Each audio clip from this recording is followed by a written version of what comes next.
They took my last $50 to pay for their dinner while I ate crackers for 3 days straight. The silence that followed felt heavier than the Chicago winter pressing against my apartment windows. Today, I'm going to tell you something I never thought I'd share.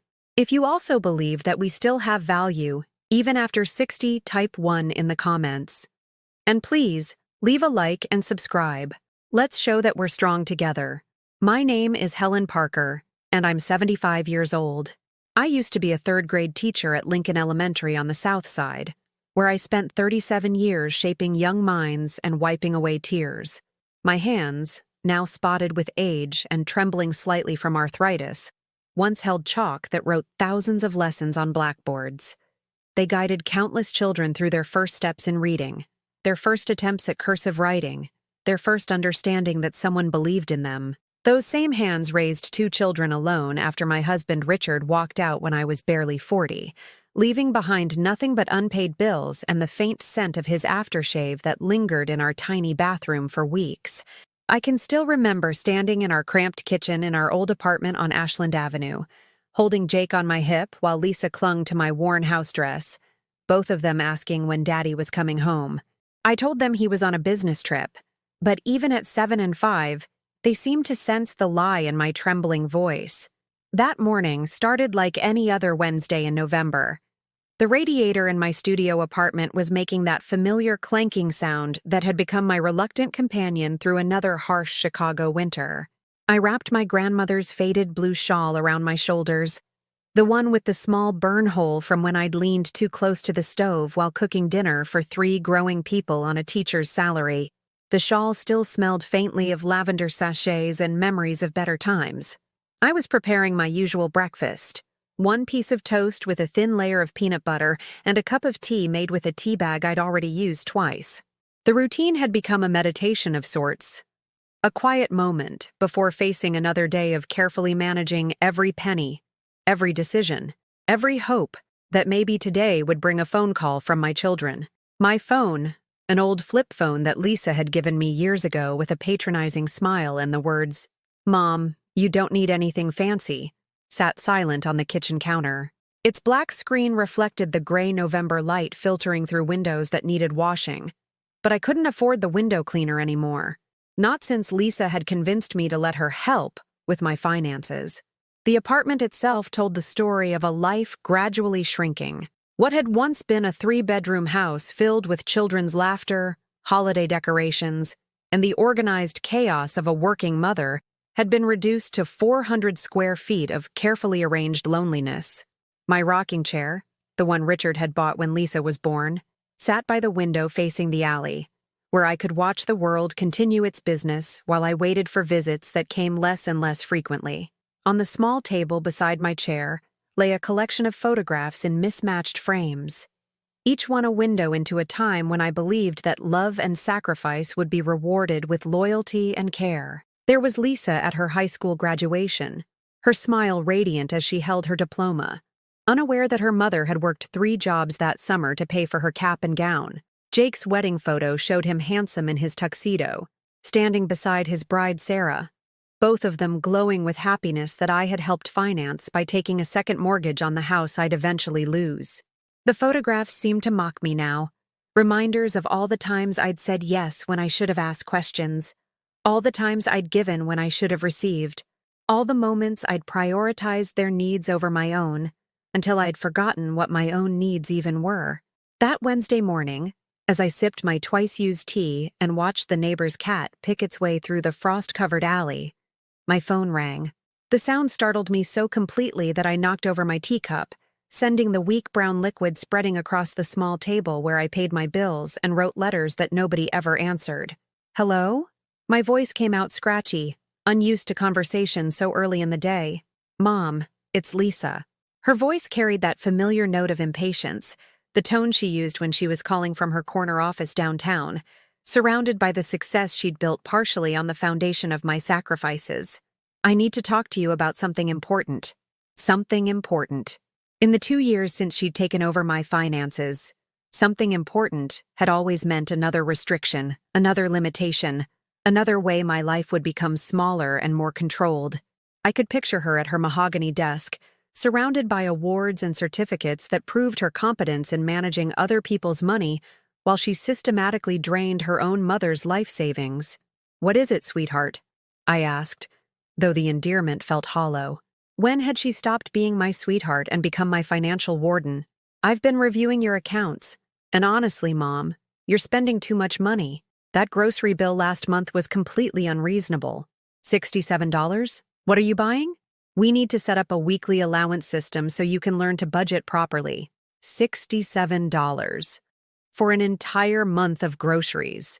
I looked at my empty teacup, at the single piece of toast that would constitute my breakfast and probably my lunch as well, and felt something crack inside my chest like ice breaking on Lake Michigan in spring. "Lisa, honey, that's barely enough for—" "Mom, you're 75 years old. You don't need elaborate meals anymore. Simple foods are better for your digestion anyway. I'm going to set up automatic transfers for $50 a week. That should be more than enough if you shop smartly. $50 a week. $7 a day for all food, all household supplies, all the small necessities that make life bearable rather than just survivable." I thought of the prescription medications I couldn't afford, the winter coat I needed to replace, the small luxuries like fresh fruit or a magazine that had once made my limited life feel less like a prison sentence. But what about my arthritis medication? The copay alone is— We'll deal with that when it comes up. Right now, we need to focus on getting your spending under control. Jake agrees with me completely. Jake agrees. My son, who lived in a house I'd helped him buy, who drove a car I'd co-signed for when his credit was too poor to qualify a loan, who had asked me to babysit his children every weekend for 3 years without ever offering to pay for gas or even a meal. Jake agreed that his mother should live on $7 a day. "I have to go, Mom.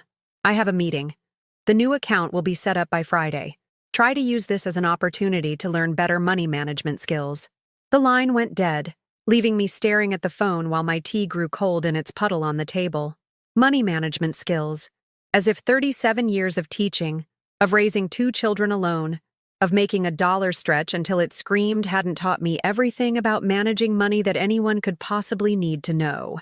I sat in my rocking chair and looked out at the alley, where life continued its indifferent march forward. A young mother pushed a stroller past my window, bundled against the cold but laughing at something her toddler had said. An elderly man walked his dog, stopping to chat with a neighbor who'd come out to collect her mail. Normal people living normal lives, connected to others who saw them as more than financial burdens or inconvenient obligations. When had I become so invisible? When had my children stopped seeing me as a person with needs, dreams, fears, and desires, and started viewing me as simply a problem to be managed as efficiently as possible? The afternoon light was fading when I realized I'd been sitting in the same position for hours, my mind replaying every conversation, every decision, every moment of trust that had led me to this place where my own daughter could dictate how much money I was allowed to spend on staying alive.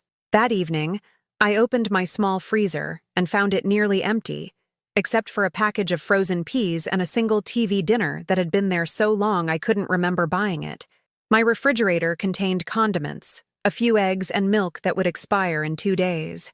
This was my abundant life at 75, carefully rationed poverty administered by the children I'd sacrificed everything to raise.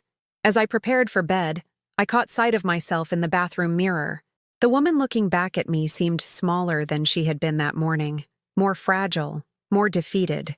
Her gray hair needed cutting, but hair appointments were luxuries now. Her clothes hung loose on a frame that had grown thin, not from healthy aging, but from the kind of hunger that comes when you're afraid to spend money on adequate nutrition.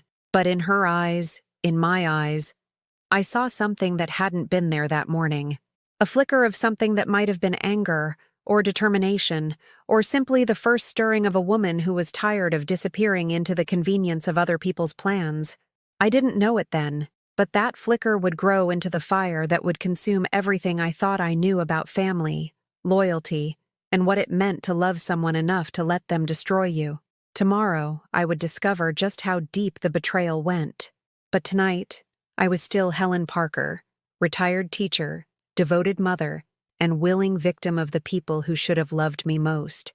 The next morning brought a memory so vivid it felt like stepping through a photograph. I was standing in the same spot in my tiny kitchen, but suddenly I was 42 again, in my old house on Maple Street, holding an eviction notice while Lisa, then 19, cried about needing money for her college textbooks. "Mom, if I don't get these books by Monday, I'll fail my economics class," she had sobbed, her mascara creating dark rivers down her cheeks. Professor Martinez said no exceptions. I remember looking at that pink slip in my hand.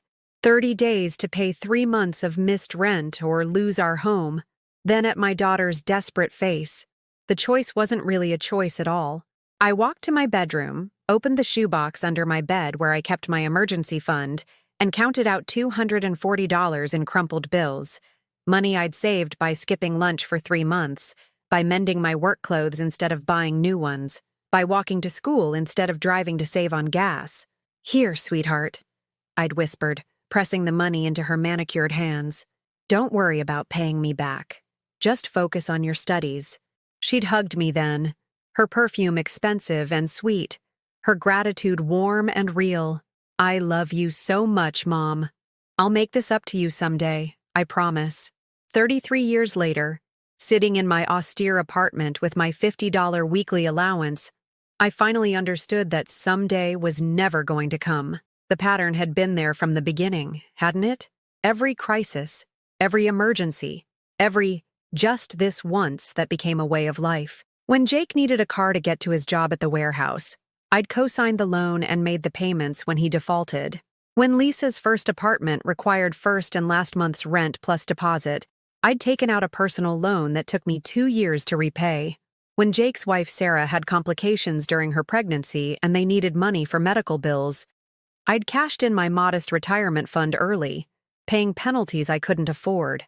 Each time, they'd promised to pay me back. Each time, I'd told them not to worry about it because family was more important than money. Each time, I'd made their problems my responsibility while they learned that Mom would always be there to solve everything. I pulled out a shoebox from under my bed. Not the same one from Maple Street, but its spiritual descendant. This one contained every receipt, every bank statement, every piece of paper that documented my systematic financial dismantling over the decades. My fingers, stiff with arthritis, sorted through the evidence of my own willing destruction. Jake's car loan, $12,000. Never repaid. Lisa's wedding, $8,500. "Mom, you know we'll pay you back after the honeymoon." Jake's house down payment, $15,000. "It's an investment in our future, Mom. You'll get it back with interest." Lisa's business loan when the bank rejected her application, $20,000. "This is going to make us rich, Mom. You'll see." Sarah's medical bills, $6,800. Lisa's divorce attorney, $7,200. "Mom, if I don't get a good lawyer, he'll take everything." Jake's credit card debt consolidation, $9,400. "This is the last time, Mom. I promise." The numbers blurred together through tears. I didn't realize I was crying. Over $90,000. Nearly $100,000 I'd given away over the years. Money that could have secured my retirement, could have paid for the medical care I now couldn't afford, could have given me dignity in my golden years instead of this carefully managed poverty. But it wasn't just the money, was it? It was the Christmases I'd spent alone because they were too busy with their own families. It was the Mother's Days that passed without phone calls because they'd forgotten until it was too late. It was the nights I'd spent in emergency rooms alone, calling them from waiting room chairs while nurses assured me that family was on the way, even though I knew they weren't coming. I remembered the heart attack I'd had 3 years ago, the crushing pain in my chest that sent me to the floor of my kitchen, the terror of thinking I might die alone and not be found for days. I'd managed to call 911, then called Lisa from the ambulance. "Oh, Mom, that's terrible," she'd said, her voice distant with the sound of traffic in the background. "I'm in the middle of a huge presentation, but I'll try to get there as soon as I can." She'd arrived at the hospital 6 hours later, carrying shopping bags and smelling like expensive perfume. "Sorry, Mom. The presentation ran long, and then I had to stop at Nordstrom because they were having a sale. How are you feeling?" Jake hadn't come at all. "Sarah's got the flu," he'd explained over the phone. "I can't risk bringing germs home to the kids." I'd spent 2 days in the cardiac unit alone, watching other patients receive visitors, flowers, concern. The woman in the bed next to me had a steady stream of family members, children, grandchildren, even great-grandchildren who'd made her drawings and brought her homemade cookies. Her daughter slept in the uncomfortable chair beside her bed both nights, holding her hand when the pain medication made her confused and frightened. When I was discharged, I'd called Lisa to ask if someone could pick me up. "Mom, it's rush hour. Can't you just take a cab? I'll reimburse you." She never did reimburse me. I took the bus home, $47 poorer, carrying my discharge papers and a prescription I couldn't afford to fill. The house had felt different when I walked in. Larger, emptier, more like a place where someone lived rather than a place someone called home. That's when the control had started. Lisa had arrived the next week with papers and a concerned expression that I now recognized as calculation. "Mom, I've been thinking about your situation, and I'm worried about you managing your finances alone. What if you have another heart attack? What if you forget to pay bills? What if someone takes advantage of you?" The irony of that last question wasn't lost on me now. "I think it would be best if I took over your financial management. Just temporarily, until you're feeling stronger. I'll set up all your bills on autopay. Make sure everything is handled properly. You won't have to worry about anything." I'd signed the papers because I trusted her, because she was my daughter, because 37 years of teaching had taught me that when someone you love offers to help, you accept gratefully and don't ask too many questions. The control had been gradual at first. "Mom, do you really need that expensive face cream? There are cheaper alternatives." Then more restrictive. "Mom, eating out is wasteful when you can cook at home." Then openly controlling. "Mom, I'm putting you on a budget so you can learn to manage money better." Each restriction had been presented as loving concern, each limitation as protection for my own good. I'd been too grateful for the attention, too relieved that someone was thinking about me, to recognize the systematic stripping away of my autonomy. Now, sitting in my cold apartment with my carefully rationed resources, I understood that I hadn't been protected. I'd been contained. My phone rang, jolting me from my memories. Jake's name appeared on the caller ID, and for a moment, my heart lifted with the pathetic hope that maybe he was calling just to check on me, to say hello, to remind me that I mattered. "Hey, Mom." His voice carried that familiar, rushed quality that meant he was calling while doing something else. "Listen, I need a favor." Of course he did. "Sarah's car needs repairs, and we're a little short this month. Could you help us out with maybe $300? I know Lisa's got you on that budget thing, but this is kind of an emergency." $300. More than a month of my food allowance. More than I had in my checking account after paying my rent and utilities. "Jake, honey, I don't have $300. Lisa has me on $50 a week for everything. Food, medicine, everything. Come on, Mom. I know you've got money tucked away somewhere. You always do. Sarah's really stressed about this. And you know how her anxiety gets when she's worried about money." Sarah's anxiety. What about my anxiety? What about the nights I lay awake wondering if I'd have enough money for my heart medication? If I'd be able to afford heat in January? If I'd end up as a bag lady pushing a shopping cart because I'd given away my security to children who saw me as an ATM rather than a person? I really don't have it, Jake. I'm barely managing as it is. "Mom, don't be dramatic. Lisa says you're fine. Look, just ask her to advance you the money. Tell her it's for groceries or something. She doesn't have to know what it's really for." The casual cruelty of it took my breath away. He was asking me to lie to my daughter to get money to give to him. He was asking me to manipulate the system that was already strangling me. He was asking me to be complicit in my own financial abuse. I can't do that, Jake. Fine. Thanks for nothing, Mom. I guess I'll have to figure this out myself. Like always. The line went dead, leaving me staring at the phone while his words echoed in my mind. Like always. As if I hadn't spent his entire life solving his problems, funding his mistakes, enabling his irresponsibility. As if the 47 years since his birth hadn't been a continuous stream of me saying yes to everything he asked for. I walked to my bathroom and looked at myself in the mirror again. The woman staring back at me looked older than her 75 years. Worn down by decades of giving until there was nothing left to give. Her clothes hung loose on a frame that had grown thin, not from healthy aging, but from the careful rationing of someone who'd learned to put everyone else's needs first. But something was different about her eyes today. Yesterday, they'd held defeat and resignation. Today, they held something else. A question that had been growing in the back of my mind, gaining strength with each indignity, each casual dismissal, each moment of being treated like a burden rather than a person. Was I used? The question sat in my chest like a stone, heavy and uncomfortable and impossible to ignore. For 53 years, since Richard had walked out and left me to raise 2 children alone, I'd told myself that sacrifice was love, that giving until it hurt was what good mothers did, that my children's happiness was more important than my own comfort, my own security, my own basic human dignity. But what if I'd been wrong? What if love wasn't supposed to be a one-way transaction? What if being a good mother didn't require being a doormat, a bank account, a solution to every problem while receiving nothing in return except the right to solve the next crisis? Outside my window, evening was falling over Chicago, painting the alley in shades of gray and gold.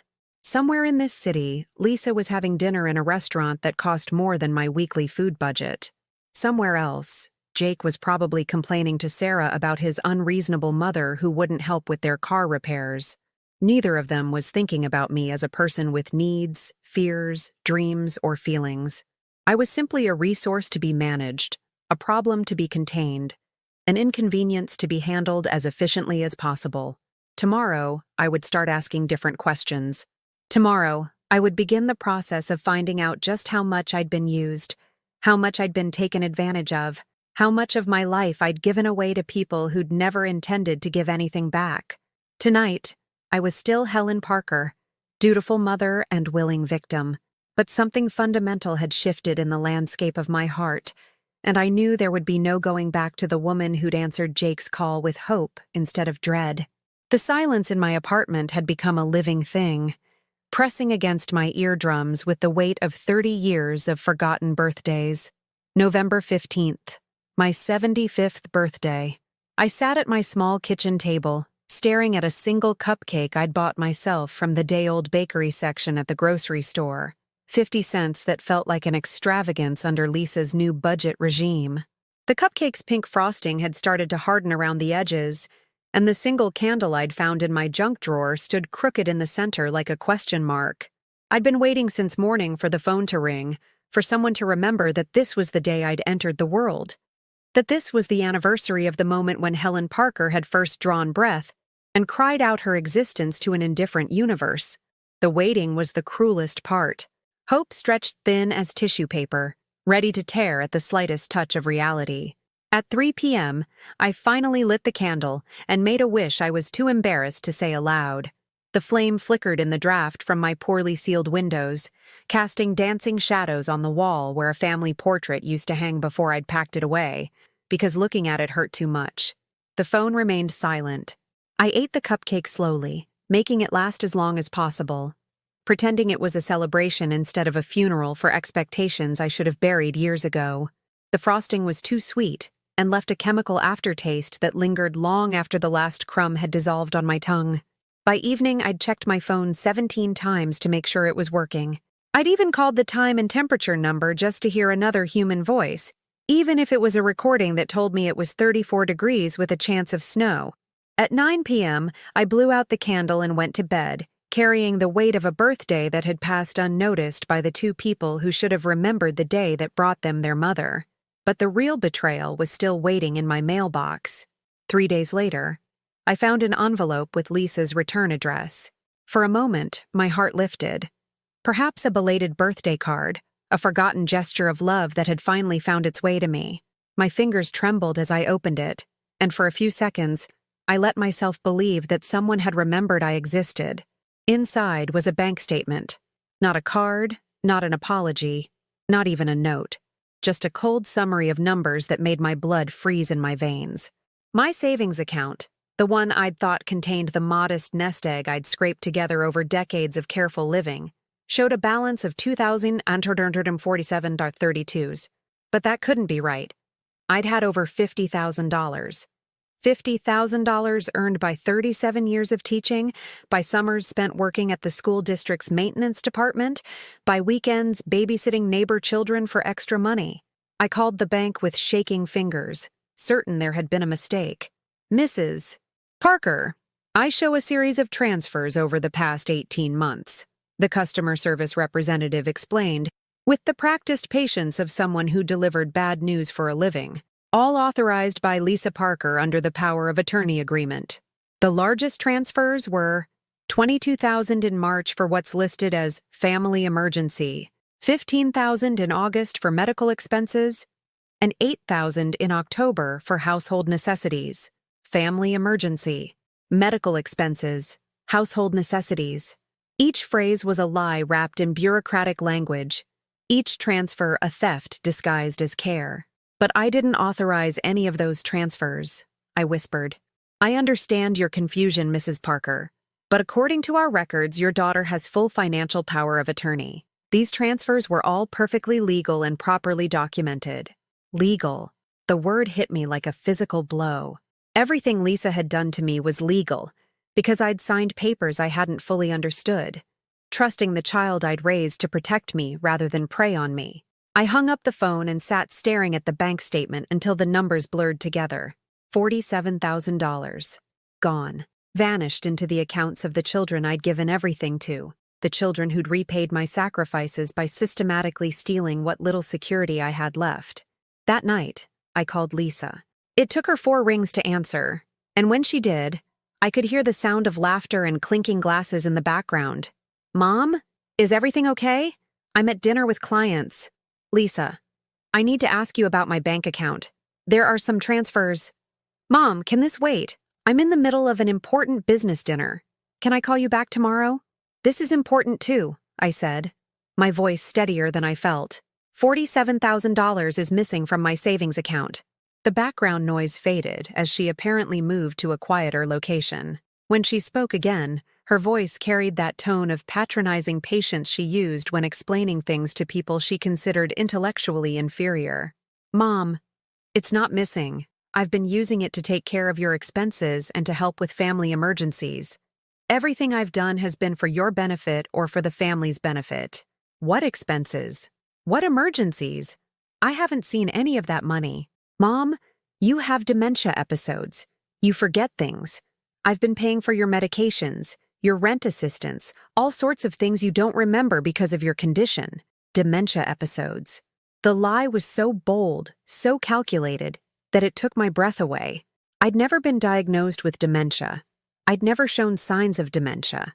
But it was the perfect explanation for why I didn't remember expenses that had never existed. The ideal justification for why she could take my money without my knowledge or consent. I don't have dementia, Lisa. I know exactly what's happening here. Mom, this is exactly what I'm talking about. You're confused and paranoid. Maybe we should talk about finding you a nice assisted living facility where you can get the care you need. The threat was clear and devastating. If I continued to question her, if I pushed too hard for answers, she would have me declared incompetent and locked away in an institution where I'd have no control over anything. Not my money, not my freedom, not even my own body. I have to go, Mom. My clients are waiting. We'll talk about this later when you're feeling more rational. She hung up, leaving me holding a dead phone in my empty apartment, surrounded by the evidence of my own systematic destruction. The next morning brought a knock at my door. Mrs. Chen from down the hall stood in the corridor, holding a plate covered with aluminum foil and wearing the expression of someone who'd been wrestling with her conscience. Helen, dear, I hope you don't mind me bothering you. I brought you some soup. You've been looking so thin lately. Mrs. Chen was 82, a widow who'd lived in the building longer than anyone else, and had watched the endless parade of tenants come and go with the wisdom of someone who'd seen every variation of human struggle. Her small apartment always smelled like ginger tea and old books, and she had a way of appearing whenever someone needed help, as if she possessed some supernatural ability to sense distress. That's very kind of you, I said, accepting the warm plate with hands that hadn't stopped shaking since my conversation with Lisa. Helen, she said gently, forgive me for being direct, but are you eating enough? You've lost so much weight. And yesterday I saw you counting change in the lobby before going to the store. The kindness in her voice broke something inside me that had been holding together through sheer force of will. Tears came without warning, hot and bitter and unstoppable. I don't know what to do, I whispered. My own children. They've taken everything. I trusted them. And they've taken everything. Mrs. Chen stepped inside and closed the door behind her, setting the soup on my counter and guiding me to my rocking chair with the gentle firmness of someone who'd comforted many people through many crises. Tell me, she said simply, settling into the only other chair in my living room. So I did. I told her about the power of attorney, about the missing money, about the $50 weekly allowance that wasn't enough to survive on. I told her about the birthday that had passed unnoticed, about the phone calls that only came when they needed something, about the growing suspicion that I'd spent 53 years being used by the people who should have loved me most.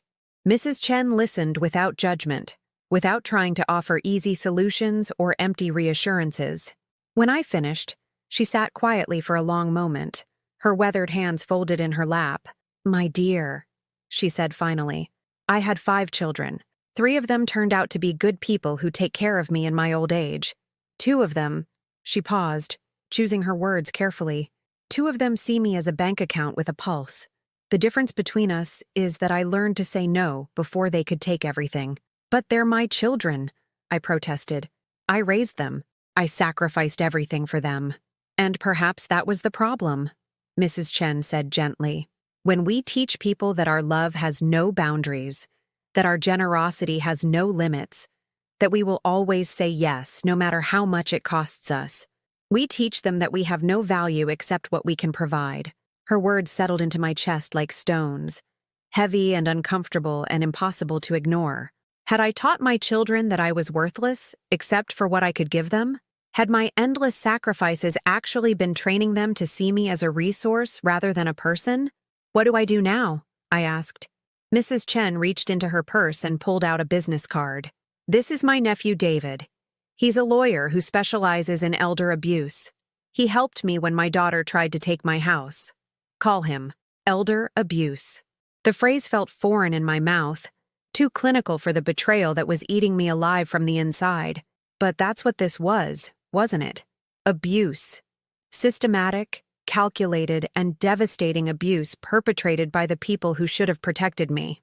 That evening, I sat in my rocking chair with Mrs. Chen's soup warming my empty stomach and stared at the lawyer's business card.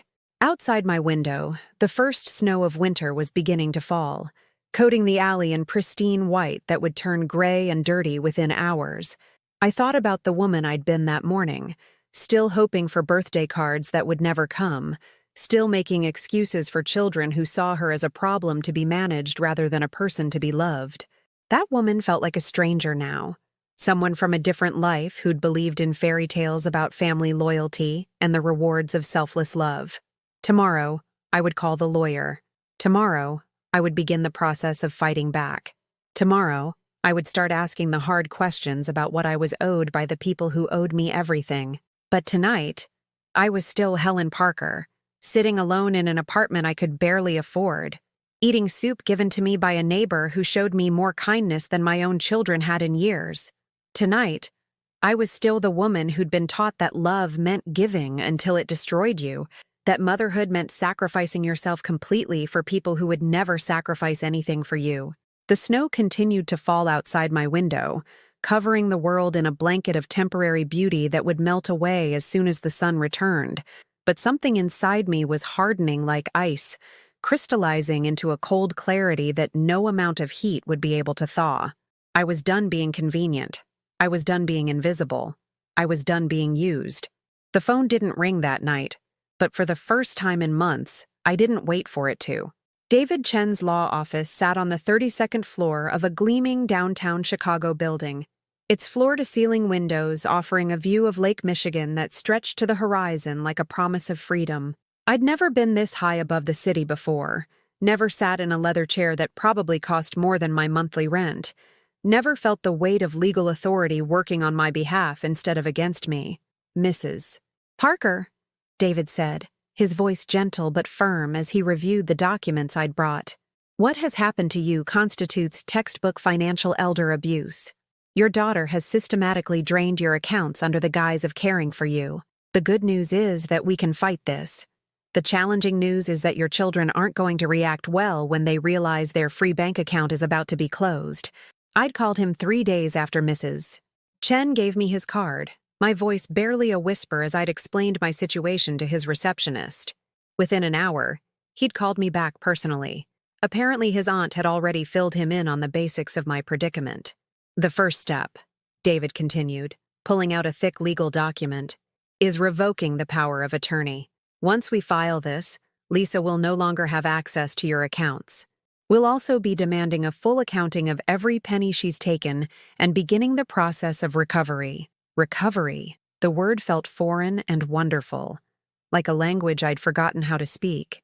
But David, I said, my voice trembling, she's threatened to have me put in assisted living if I cause trouble. She says I have dementia. David's expression hardened in a way that made me understand why his aunt trusted him with her legal battles. Mrs. Parker, you've just demonstrated perfect recall of complex financial transactions spanning 18 months. You've organized documentation systematically. You've made rational decisions about seeking legal help. If Lisa tries to claim you're incompetent, we'll have 3 independent medical evaluations that will prove otherwise. The papers felt heavy in my hands as I signed them, each signature a small act of rebellion against 30 years of being treated as a child. When I walked out of that office, I carried copies of documents that would change everything. Restraining orders on my accounts, demands for financial records, and a letter that would be delivered to Lisa's office within 24 hours. I didn't have to wait long for the explosion. My phone rang at 6:47 a.m. the next morning, the sound cutting through my sleep like a fire alarm.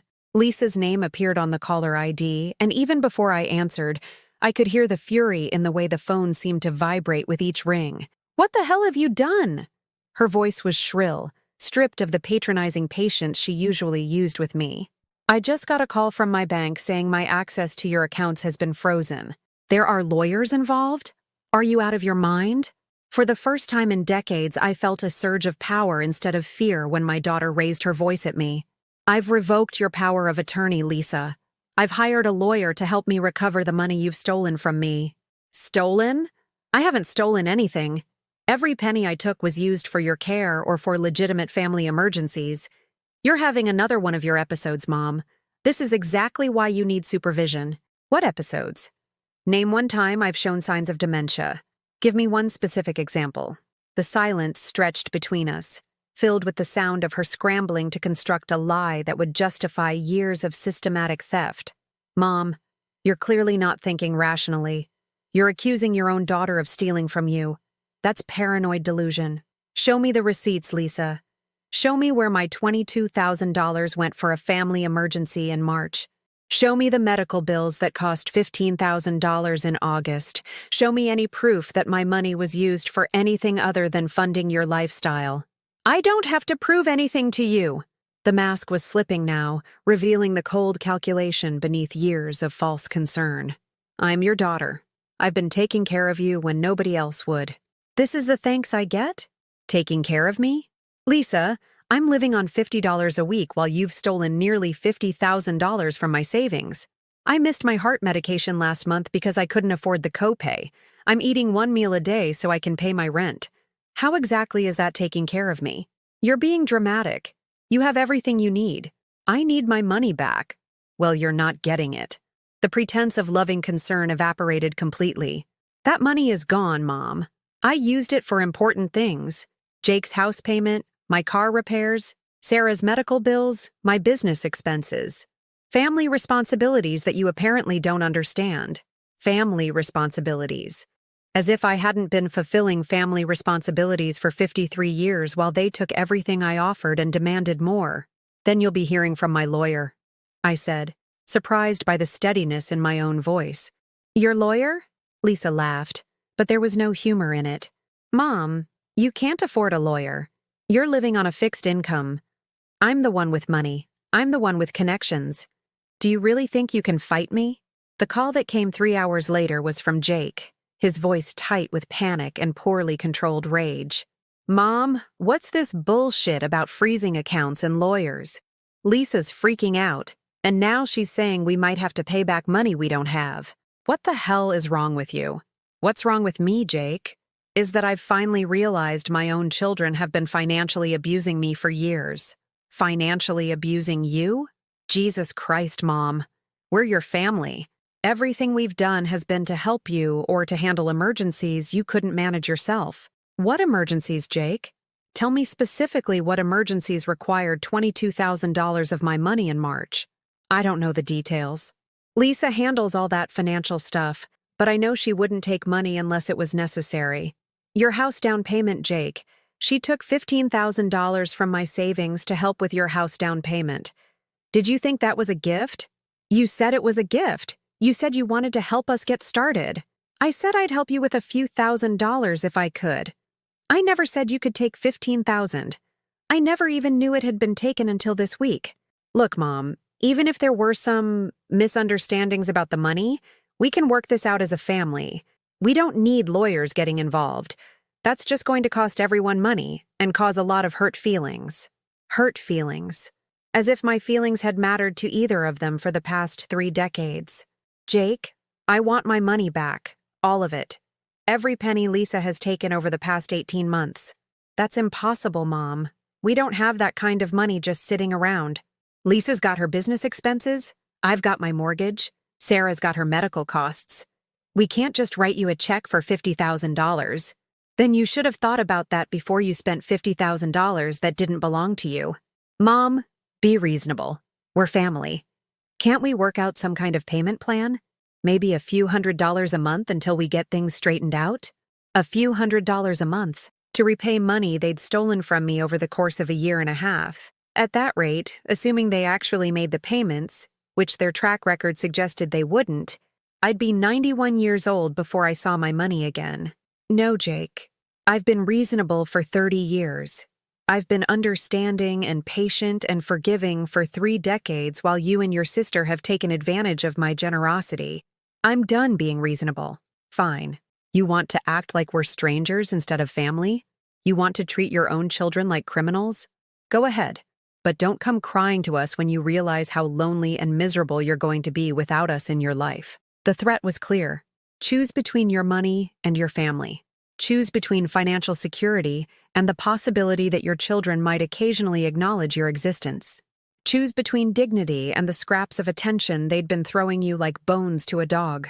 For 75 years, I would have chosen my children. For 75 years, I would have swallowed my pride, accepted my losses, and continued to be grateful for whatever minimal affection they were willing to spare me.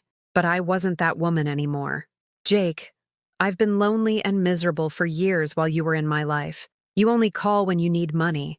You only visit when you want something. You forgot my 75th birthday completely. I can't possibly be more lonely without you than I am with you. You're making a huge mistake, Mom. We're the only family you have. When this lawyer business is over and you're sitting alone in that apartment with nobody who cares about you, remember that you chose this. He hung up, leaving me holding the phone in the sudden silence of my apartment.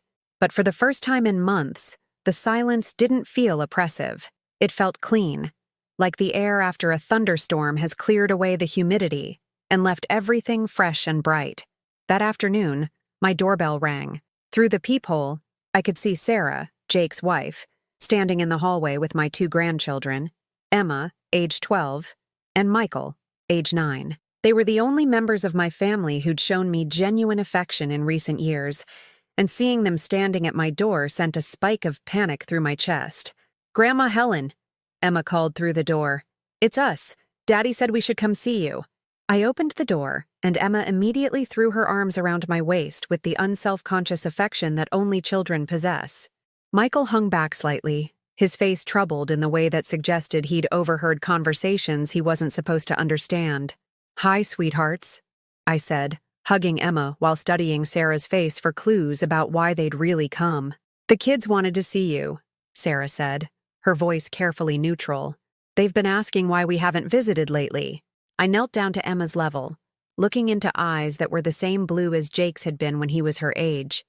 before life had taught him to see other people as resources to be exploited. "Grandma, Daddy seems really upset about something," Emma said with the direct honesty that adults lose somewhere along the way to becoming civilized. "He was yelling on the phone and Mommy was crying. Are you sick again?" Sick again. As if my recent absence from their lives had been explained as illness, rather than the systematic exclusion I'd actually experienced. "No, sweetheart, I'm not sick. I'm just figuring some things out with your daddy and Aunt Lisa." Michael stepped closer, his 9-year-old face serious beyond his years. "Grandma, are you really trying to take our house away?" The question hit me like a physical blow. They'd told the children that I was threatening their home, that their grandmother, who'd helped provide that home in the first place, was now trying to destroy their security. "No, Michael, I would never try to take your house away. I love you and your sister more than anything in the world. But Daddy said you're being mean to our family because you don't want to share anymore." Sarah shifted uncomfortably, clearly uncomfortable with the manipulation of children that she'd been party to, but apparently hadn't initiated. "Your grandmother and your father are having a disagreement about money," Sarah said carefully. "It's an adult problem, and you don't need to worry about it. But if Grandma takes back the money Daddy used for our house, where will we live?" Emma asked, her voice small and frightened. I looked up at Sarah, seeing in her face the recognition of how cruel it was to use children as weapons in an adult conflict. She was as much a victim of Jake's manipulation as I was, caught between her husband's financial irresponsibility and the children who would suffer for his choices. "Emma, Michael," I said, taking both their hands, "whatever happens between the adults in this family, I will never let anything bad happen to you. I promise." It was a promise I wasn't sure I could keep, but it was one I had to make. These children were innocent casualties in a war they hadn't started and couldn't understand. After they left, I sat in my rocking chair and realized that the hardest part of fighting back wasn't going to be the legal battles or the financial recovery. It was going to be watching my grandchildren suffer for their parents' mistakes, knowing that every boundary I set, every demand I made for justice, would somehow be twisted into evidence that Grandma Helen didn't love them anymore. But loving them didn't mean allowing their parents to destroy me. And maybe, just maybe, showing them that people have the right to demand respect and dignity would teach them something their parents never could, that love without boundaries isn't love at all. It's enablement disguised as affection. The storm was just beginning, but for the first time in years, I wasn't cowering from the thunder. I was standing in it, letting the rain wash away 30 years of accepting less than I deserved, and preparing to fight for the woman I'd forgotten I used to be. For the first time in 18 months, I walked into a grocery store without counting change in my palm before entering. David had managed to restore my access to what remained of my accounts, the $2,947 that Lisa hadn't yet found a reason to steal. And I'd received my full Social Security check for the first time since she'd started managing my finances. Standing in the produce section of the Jewel Osco on Michigan Avenue, I felt like an alien visitor studying the customs of a foreign planet. When had oranges become so expensive? When had a simple bunch of bananas required this kind of financial calculation? But for the first time in over a year, I could afford to buy fresh fruit without choosing between nutrition and my rent payment. I selected 6 oranges, placing each one carefully in a plastic bag as if they were precious gems. The woman next to me grabbed a whole bag of apples without even checking the price. The casual gesture of someone who'd never had to choose between medication and food. Never had to pretend she wasn't hungry because admitting it meant acknowledging how completely she'd been abandoned by the people who should have cared for her most.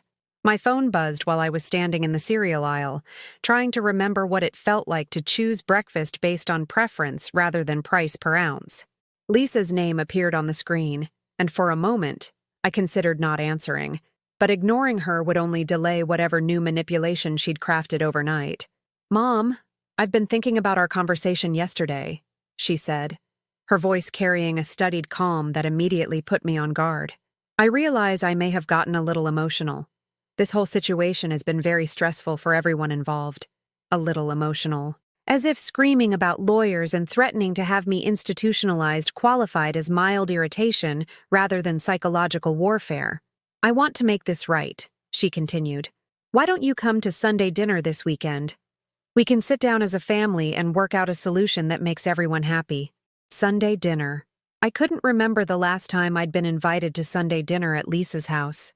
In fact, I couldn't remember the last time I'd been invited anywhere by either of my children except when they needed free babysitting or when some family member was visiting and my absence would be noticed and questioned. What kind of solution? I asked, pushing my cart toward the dairy section while elderly shoppers moved around me with the practiced efficiency of people who'd been navigating grocery stores for decades without having to relearn the basic economics of survival. Well, we could set up a payment plan for the money you think we owe you. Maybe a few $100s a month until everything is squared away. And in exchange, you could drop this lawsuit business and we could go back to handling your finances the way we were before. But with more communication this time, so you feel more involved in the decisions. More involved in the decisions. As if the problem had been a lack of communication rather than systematic theft disguised as caring concern. Lisa, I don't think we owe anything. I know you owe me $47,000 that you took without my permission. Mom, you're exaggerating the amount, and you know most of that money went to legitimate expenses. But I'm willing to compromise because I love you and I want our family to stay together.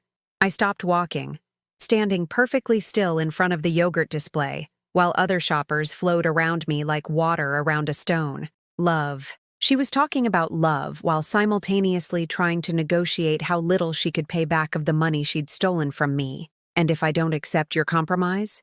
The pause that followed was long enough for me to hear the sound of her real thoughts organizing themselves behind the mask of maternal concern. Mom, I think you need to consider how this is affecting Emma and Michael.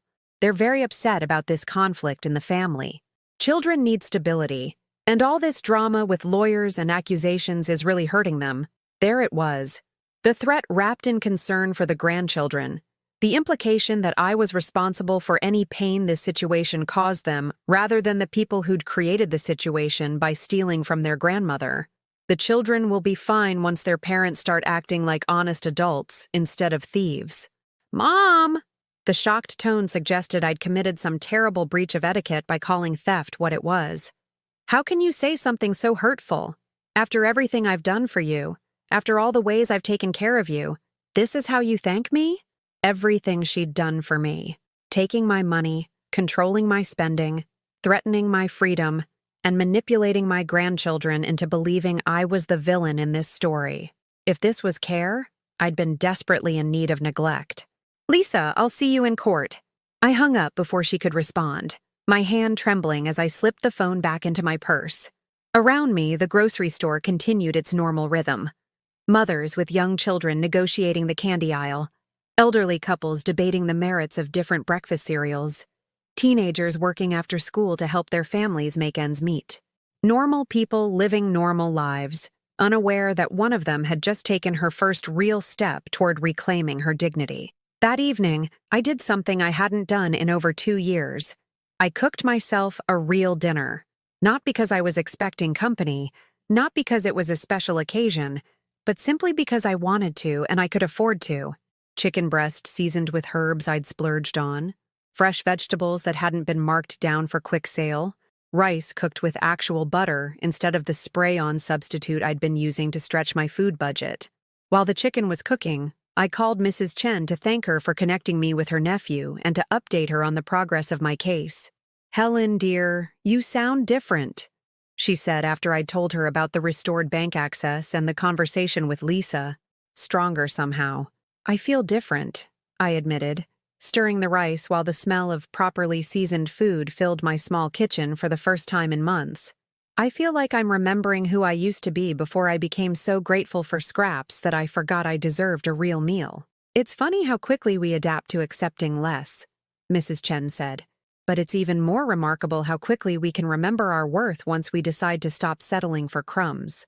That night, I sat at my small kitchen table and ate dinner while reading a book I'd checked out from the library, not because I was trying to kill time until someone might call, but because I wanted to read. The chicken was perfectly seasoned, the vegetables were crisp and fresh, and for the first time in longer than I could remember, I felt like a person rather than a problem to be managed. My phone remained silent throughout dinner. but the silence felt different now. Instead of the oppressive quiet of abandonment, it felt like peace. Instead of waiting for validation that would never come, I was enjoying my own company and discovering that Helen Parker, when not filtered through other people's needs and demands, was actually quite good company indeed. The next morning brought a knock at my door that I wasn't expecting. Through the peephole, I could see a young woman I didn't recognize, professionally dressed and carrying a briefcase that suggested official business. "Mrs. Parker, I'm Jennifer Walsh from Adult Protective Services. I received a call expressing concern about your mental health and living situation. May I come in?" Adult Protective Services. My blood turned to ice as I realized what had happened. Unable to control me through guilt and manipulation, Lisa had escalated to involving government agencies in her campaign to prove I was incompetent. "Of course," I said, opening the door with hands that I willed to remain steady. "Though I should mention that I have a lawyer who's handling some family legal matters if you need to contact him." Jennifer Walsh was a woman in her 30s with kind eyes and the patient demeanor of someone who'd seen every variation of family dysfunction imaginable. She accepted my offer of tea and sat in my living room, making notes while she observed my apartment, my appearance, and my responses to her questions. "Mrs. Parker, I received a call from someone identifying herself as your daughter, expressing concern that you've been showing signs of dementia and making irrational financial decisions. She mentioned that you've recently hired a lawyer to pursue legal action against your own family members. Ms. Walsh, I'd like you to call my lawyer, David Chen, before we continue this conversation. His number is—" I recited David's contact information from memory, watching her note my perfect recall of complex information. "You seem very lucid and organized, Mrs. Parker. Can you tell me about these financial concerns your daughter mentioned?" For the next 30 minutes, I walked Jennifer through the entire situation: the power of attorney abuse, the stolen savings, the systematic financial control that had reduced me to living on $50 a week while my children spent my money on their own priorities. I showed her the bank statements, the legal documents David had prepared, and the evidence of my systematic financial exploitation. "Mrs. Parker, what you're describing sounds like textbook financial elder abuse rather than dementia-related poor judgment.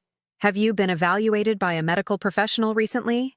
I have a complete physical next week as part of the legal case. My lawyer suggested it to document my mental competency." Jennifer made more notes, her expression growing more serious as she absorbed the details of my situation. "Mrs. Parker, I want you to know that filing a false report with Adult Protective Services is illegal. If your daughter has contacted us claiming you're incompetent when you're clearly functioning independently and making rational decisions, that's a form of harassment and potentially prosecutable." The relief I felt was so intense that it made my knees weak.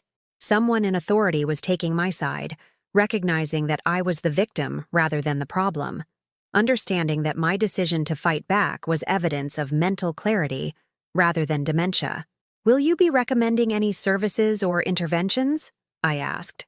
"Mrs. Parker, based on my observation, you're living independently, managing your affairs competently, and making rational decisions about protecting yourself from financial abuse. I'll be filing a report that reflects those findings.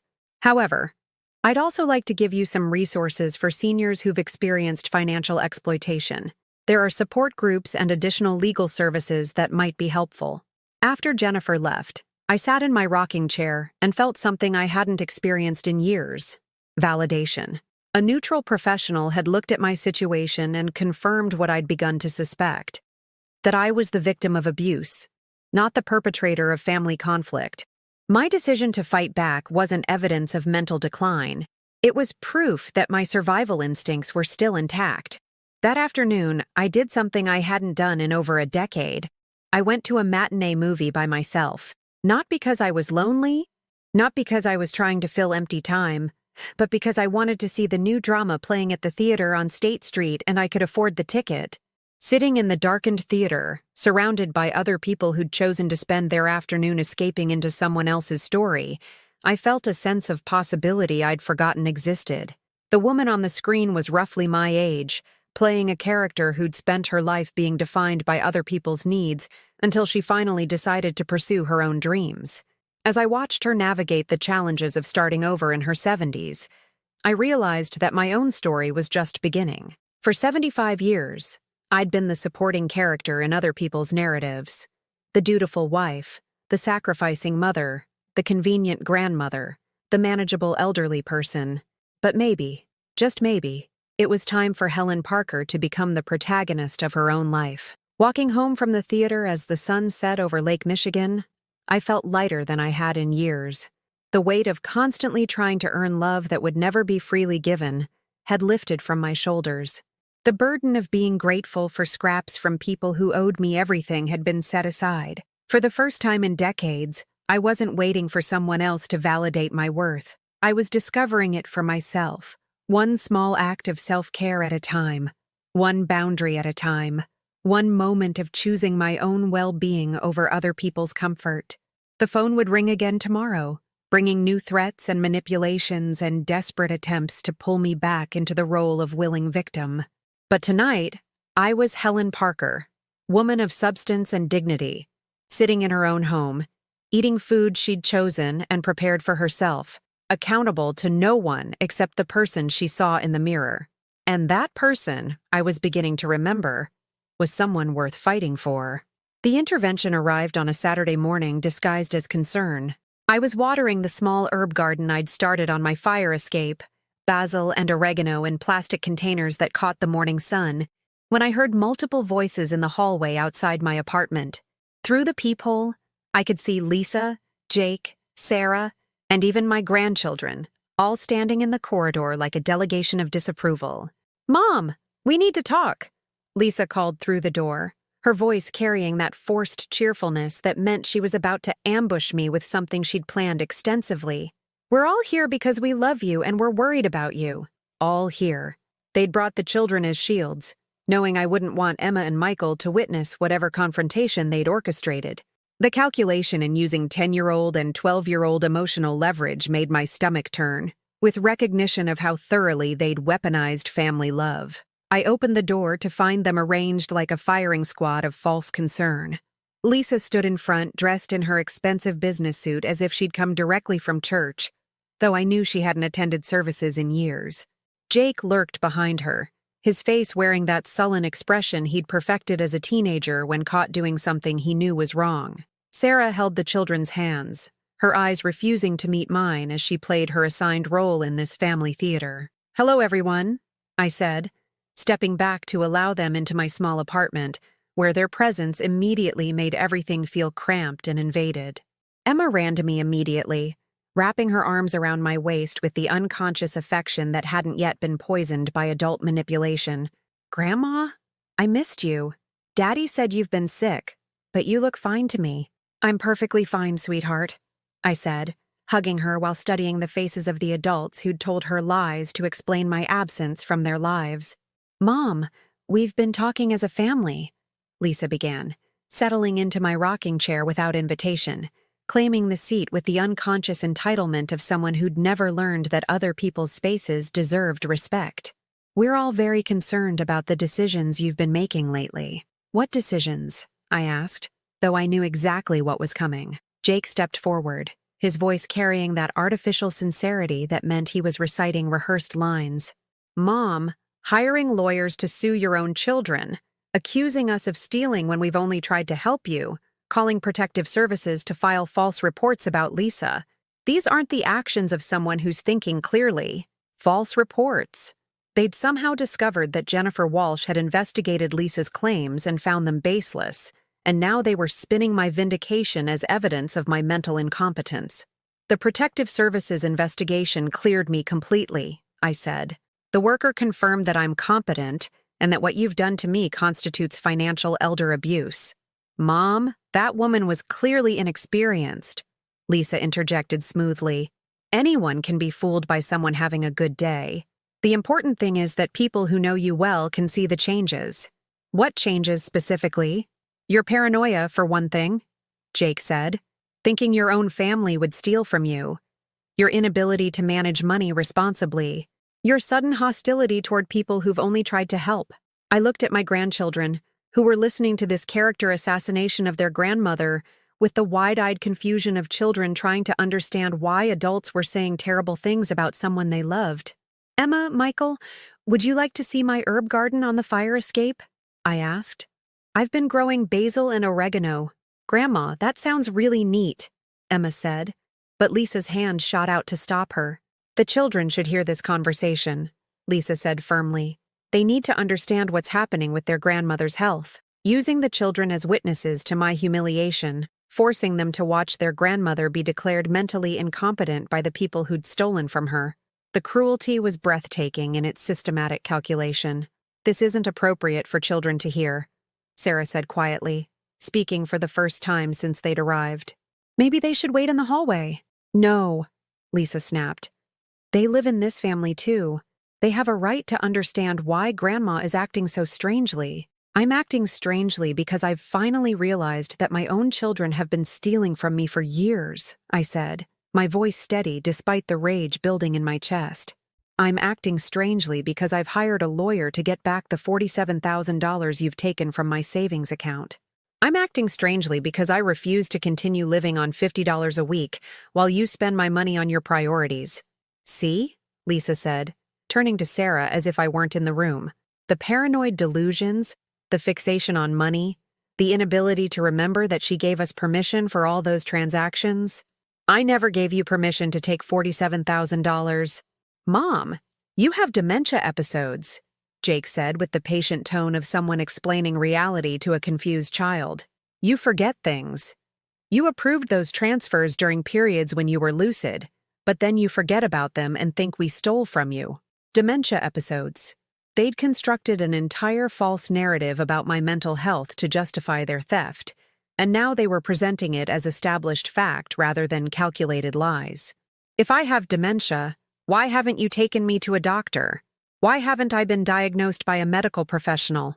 Why am I able to manage my own apartment, cook my own meals, handle my own affairs? We've been trying to get you to see a specialist, but you refuse," Lisa said smoothly. "And people with early-stage dementia can seem perfectly normal most of the time. That's what makes it so dangerous. What's dangerous is that you've stolen nearly $50,000 from your own mother, and now you're trying to gaslight me into believing I'm mentally incompetent so you can continue stealing." "Mom, that's enough," Jake's voice rose sharply. "We didn't come here to be accused and attacked. We came here because we love you and we want to help. Then give me my money back. We've already explained that the money went to legitimate family expenses. But what we're proposing now is a solution that benefits everyone." Here it was. The real purpose of this family intervention disguised as concern. "We think you should move into Willowbrook Manor," Lisa said, pulling a glossy brochure from her purse with the fluid motion of someone who'd planned this presentation carefully. "It's a lovely assisted living facility with 24-hour care, social activities, meals provided. You'd be safe and supervised, and we could drop all this legal nonsense about money." Assisted living. The ultimate threat delivered as a gift wrapped in concern. They wanted to warehouse me in an institution where I'd have no access to my remaining money, no ability to pursue legal action against them, no independence or dignity or control over any aspect of my life. And if I refuse? "Mom, you're not competent to make that decision," Lisa said with the finality of someone delivering a verdict. "We've already talked to a lawyer about having you declared incompetent. With your documented mental health issues and your inability to manage money responsibly, it shouldn't be difficult to get guardianship." Guardianship. The legal mechanism that would give them complete control over my person and my property, that would strip away every remaining vestige of my autonomy and make me a legal child under their authority.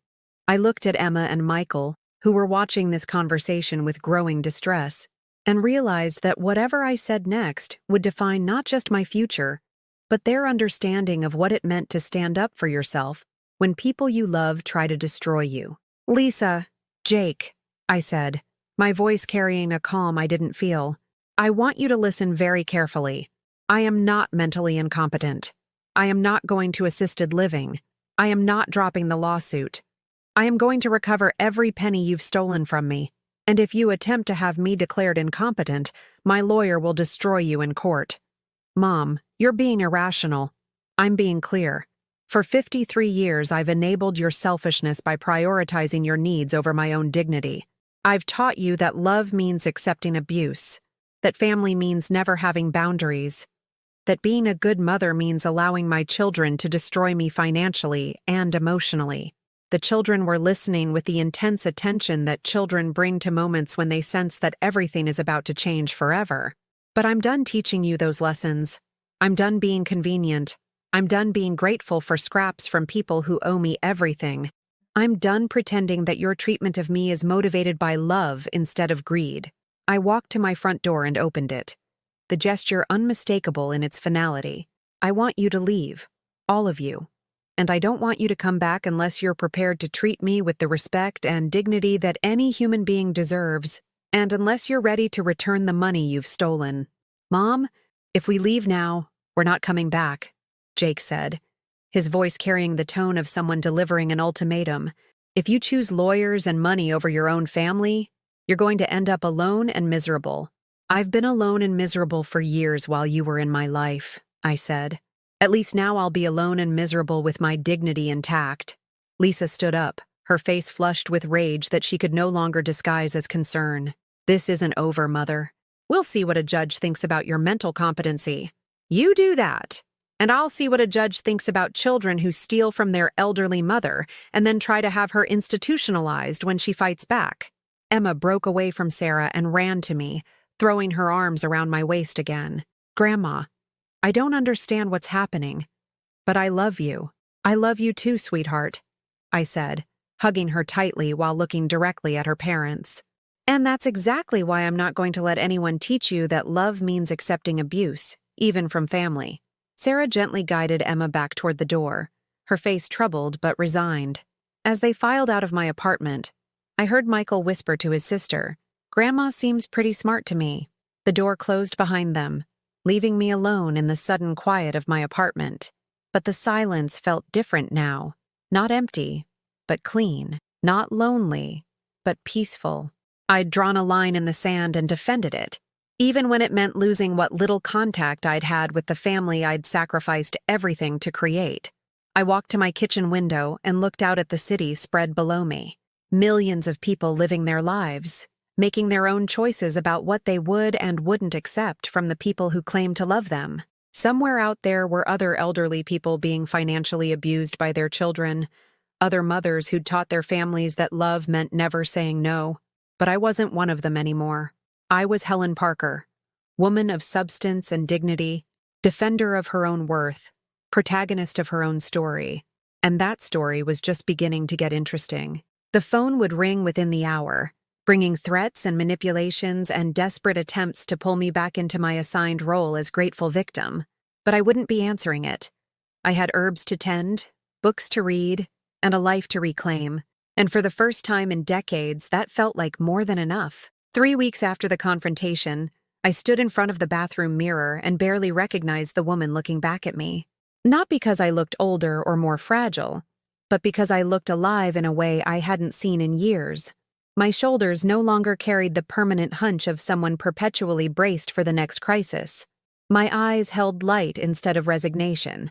Even my voice had changed, steadier, clearer, belonging to someone who expected to be heard rather than someone grateful for any attention at all. I was getting ready for something I hadn't done in over 40 years. A job interview.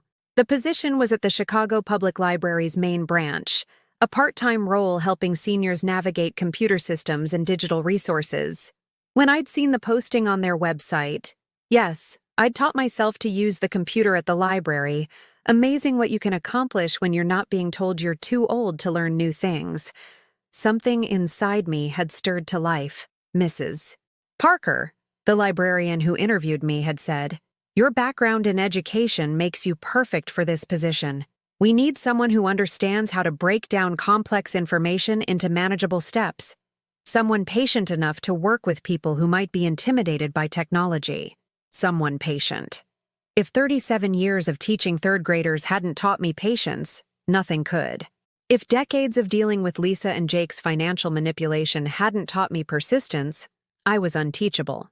The job paid $12 an hour for 15 hours a week, not enough to live on by itself, But combined with my Social Security and the money David was systematically recovering from my children's accounts, it would give me something I'd almost forgotten existed: choices. More importantly, it would give me purpose that belonged to me, work that had value beyond solving other people's problems or funding other people's dreams.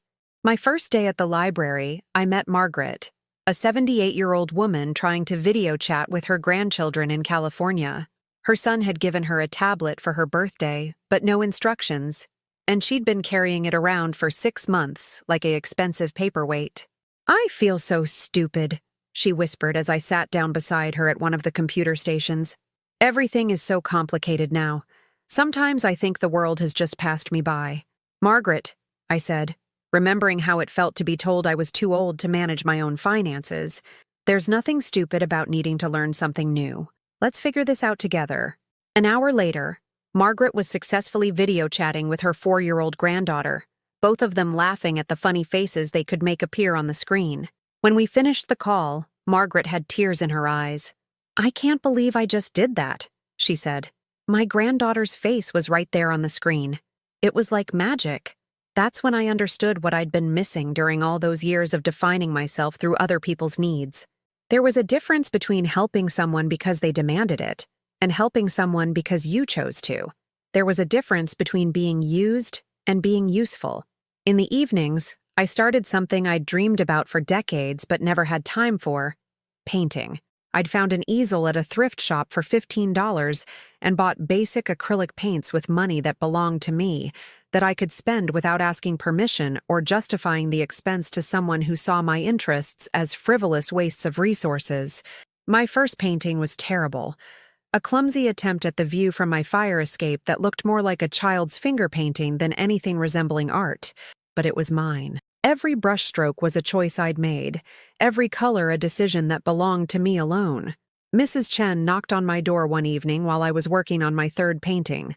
This one, an abstract representation of Lake Michigan in winter. Blues and grays swirling together like emotions too complex for realistic representation. "Helen, I smell paint," she said with a smile. "Are you redecorating?"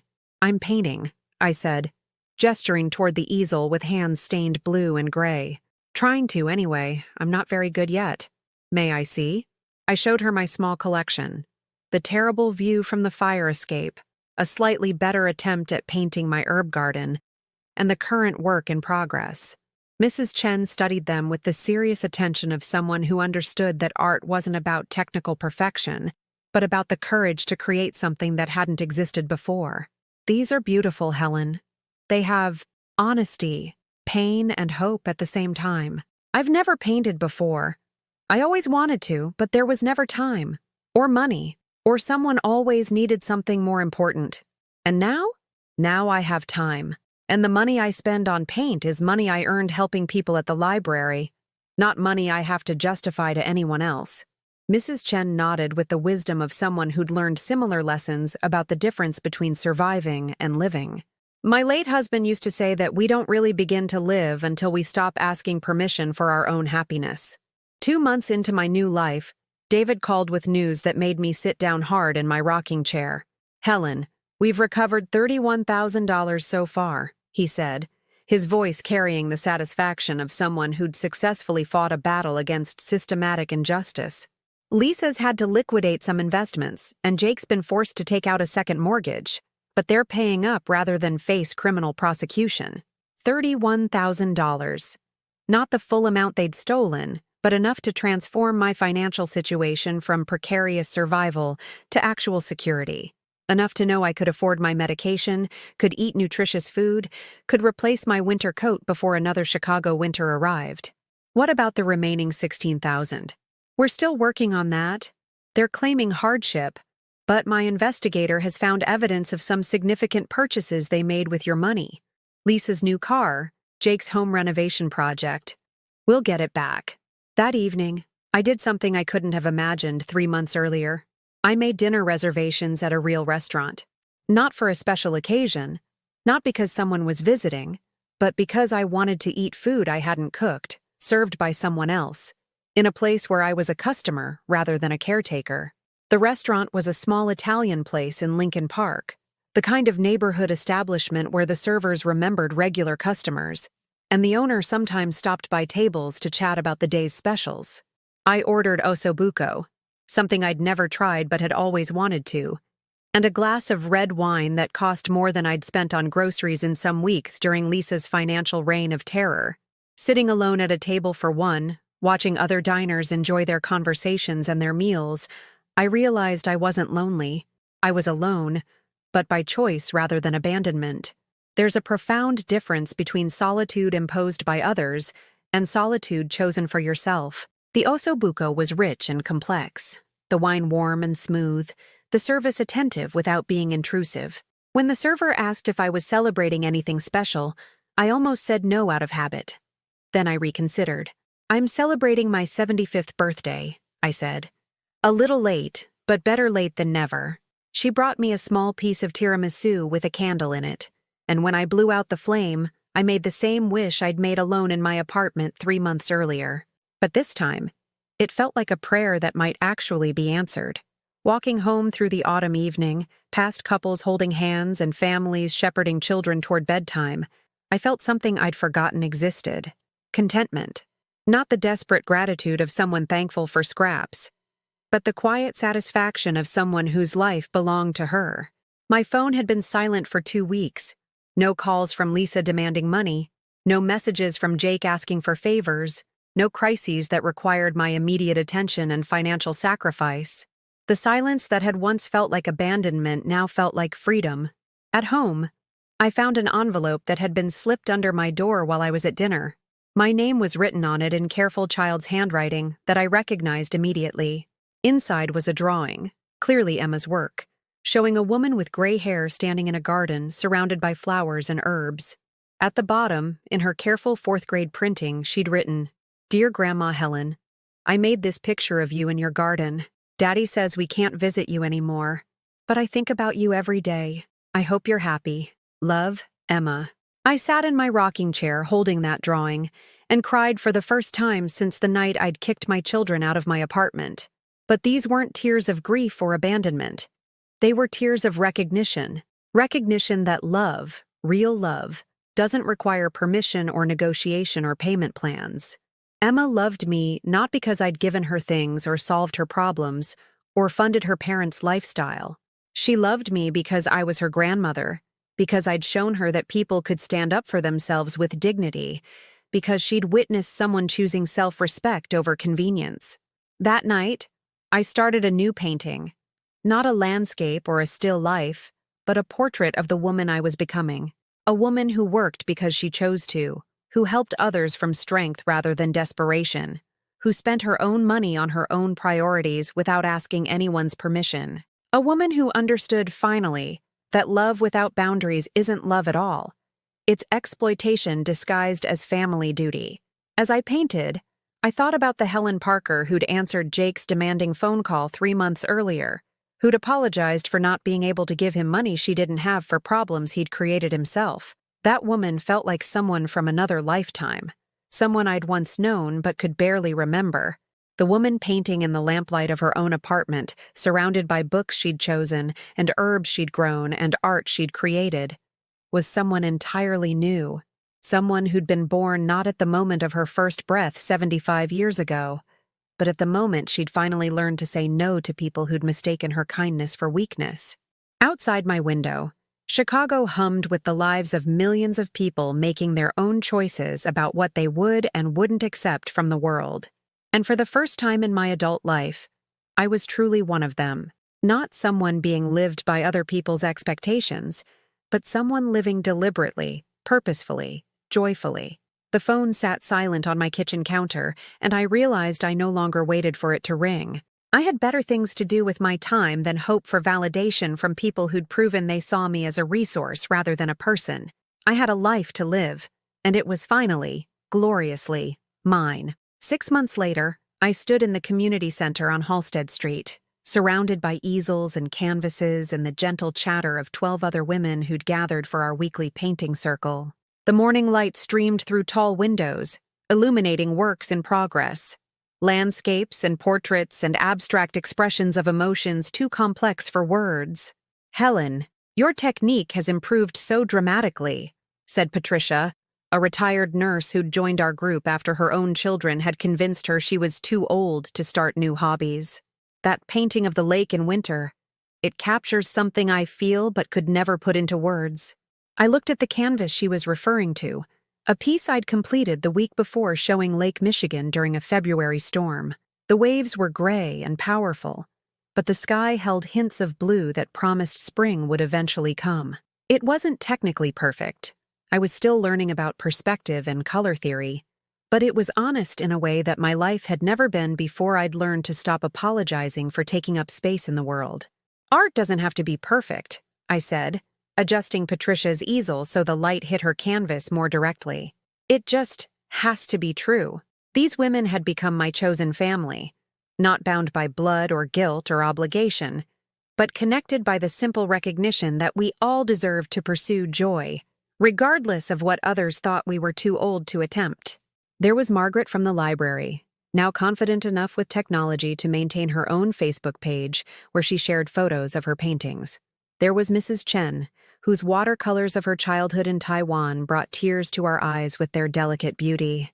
There was Dorothy, whose husband had told her for 40 years that art was a waste of time, until she'd finally decided his opinion was the waste.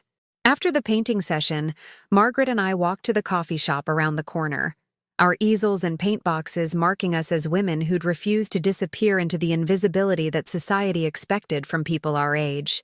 "Helen," Margaret said as we settled into a booth with our lattes, real coffee, not the instant packets I'd subsisted on during my days of financial control.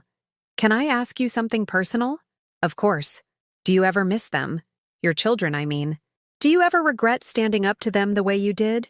It was a question I'd asked myself many times during quiet evenings in my apartment, usually while looking at Emma's drawing that I'd framed and hung beside my easel. The simple answer was complicated, layered with decades of conditioning that had taught me to prioritize other people's comfort over my own dignity. "I miss the children I thought I had," I said slowly. "I miss the relationship I thought we had. But I don't miss being stolen from. I don't miss being controlled. I don't miss having to ask permission to buy groceries or being made to feel grateful for scraps of attention."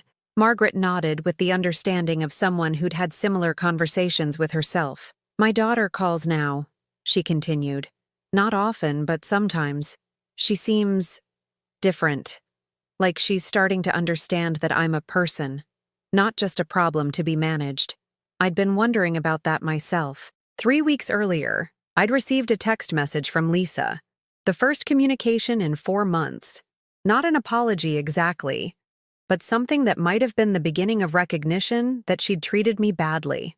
"Mom, I've been thinking about our situation. Maybe we could talk sometime, when you're ready."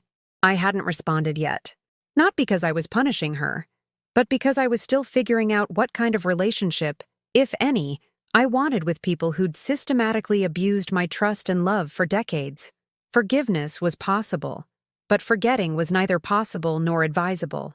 "I think," I said to Margaret, "that some people only learn to respect you when you show them that disrespecting you has consequences." That afternoon, I had a visitor I wasn't expecting. Through my peephole, I could see a young woman with familiar blue eyes and Emma's stubborn chin, but older, maybe 17 or 18. It took me a moment to recognize her as my neighbor's niece, the girl who sometimes visited from the suburbs and who'd occasionally helped me carry groceries when my arthritis was particularly painful. "Mrs. Parker, I'm sorry to bother you. I'm Amy. I live with my Aunt Rose down the hall sometimes. I was wondering, could I talk to you about something?" Amy was a high school senior whose parents were pressuring her to skip college and get a job to help support the family. They'd convinced her that her dreams of studying art therapy were selfish luxuries the family couldn't afford, that her responsibility was to sacrifice her future for their immediate financial needs. "They say I'm being ungrateful," Amy said, sitting in my kitchen while I made tea with hands that no longer shook when I was upset. "They say family comes first, that I should be happy to help instead of thinking only about myself." The parallels were so obvious they made my chest tight. Here was another young woman being taught that love meant accepting abuse, that family meant having no boundaries, That being good meant destroying yourself for other people's convenience. Amy, I said, settling into the chair across from her with my own cup of tea. Let me tell you something I wish someone had told me when I was your age. You can love your family and still say no to them. You can be grateful for what they've given you without owing them your entire future. You can be a good person without being a doormat. We talked for 2 hours. I told her about the decades I'd spent funding other people's dreams while being told my own were selfish. I told her about the difference between helping from love and helping from guilt.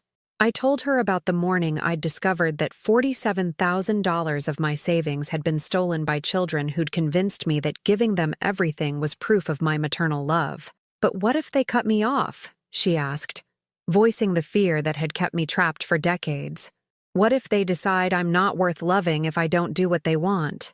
Then they'll have shown you that their love was conditional on your compliance, I said. And that's not love, Amy. That's control. When she left, she was carrying the phone number for a counselor who specialized in helping young adults navigate family financial abuse, and a scholarship application I'd found online for students pursuing art therapy degrees. Mrs. Parker, she said at my door, thank you for showing me that it's possible to stand up for yourself and still be a good person. That evening, as I painted another view of Lake Michigan, this one showing the water in spring, blue and calm and full of possibility, I thought about the ripple effects of choosing dignity over convenience. Amy would go to college, would pursue her dreams, would learn early what had taken me 75 years to understand, and someday she might help another young person recognize that love without boundaries isn't love at all. My phone rang while I was cleaning my brushes. For a moment, I considered not answering, the automatic response of someone who'd learned to dread unexpected calls. But when I saw the number, I felt something I hadn't experienced in years. Curiosity, instead of fear. Hello, Emma, I said. Grandma, I wasn't sure you'd answer. Mom gave me your number, she said. She said maybe it was time for us to talk. My granddaughter's voice was different. Older, more thoughtful than the 12-year-old who'd hugged me in my apartment 6 months earlier. She was 16 now. Old enough to understand that the adults in her life had been playing complicated games with truth and manipulation. I'm glad you called, sweetheart. Grandma, I've been thinking about that day when everyone came to your apartment, about the things Mom and Dad said about you, and the way you stood up to them. I didn't understand it then, but I think I do now. What do you understand? That you weren't being mean, you were being strong, and that there's a difference. We talked for an hour. Emma told me about school, about her friends, about the art classes she was taking. Apparently, my genetic contribution had skipped a generation. She told me that her parents were in marriage counseling, that Jake had gotten a second job to pay back the money he owed me, that Lisa had started seeing a therapist who was helping her understand why she'd felt entitled to control other people's lives. They're different now, Emma said. Not perfect, but different. Like they're learning that they can't just take things from people and call it love. And how are you doing with all of this? Better, I think. I'm learning that I can love people without accepting everything they do, that I can have boundaries and still be a good granddaughter, a good daughter. When we hung up, I sat in my rocking chair and looked around my small apartment, at the paintings on my easel, at the herbs growing on my fire escape, at the books stacked on my table that I'd chosen because they interested me rather than because someone else thought I should read them. This wasn't the life I'd planned when I was Emma's age, dreaming about marriage and children and the kind of family that would last forever. But it was better than what I'd planned because it was built on truth instead of fantasy, on respect instead of exploitation, on boundaries instead of endless giving that was mistaken for love. At 76 years old, I'd finally learned the most important lesson of my life, that you can't buy love with sacrifice, that you can't earn respect through self-destruction, that the people who truly care about you want you to thrive, not just survive. The woman who'd answered Jake's demanding phone call 8 months earlier, the woman who'd apologized for not being able to give him money she didn't have, felt like someone from another lifetime. That woman had believed that her worth was measured by her usefulness to others, that love required the complete abandonment of self-respect. The woman sitting in this chair, surrounded by evidence of a life lived deliberately and joyfully, understood something that had taken decades to learn. That real love multiplies when it's shared freely, not when it's extracted through guilt and manipulation. Tomorrow I would go to the library and help Margaret's friend learn to use email to stay in touch with her scattered children. Tomorrow evening, I would work on a new painting, maybe something abstract that captured the feeling of discovering your own worth after a lifetime of being told you were valuable only for what you could provide others. But tonight, I was simply Helen Parker, woman of substance and dignity, artist and teacher and friend, someone who'd learned to say no without apologizing, and yes, without regretting. Tonight, I was finally, completely, gloriously free. Have you ever had to choose between your family's demands and your own dignity? Have you ever loved someone so much that you forgot to love yourself? Leave a comment and tell me about your experience. Sometimes sharing our stories helps others find the strength to write their own ending. If this story touched your heart, please give it a like and subscribe to this channel. These stories matter, and they need to reach the people who need to hear them most. Together, we can show the world that it's never too late to choose yourself, to demand respect, to remember that your worth isn't measured by what you give up, but by what you stand up for. Until tomorrow's story, remember, you are worthy of love that doesn't cost you everything.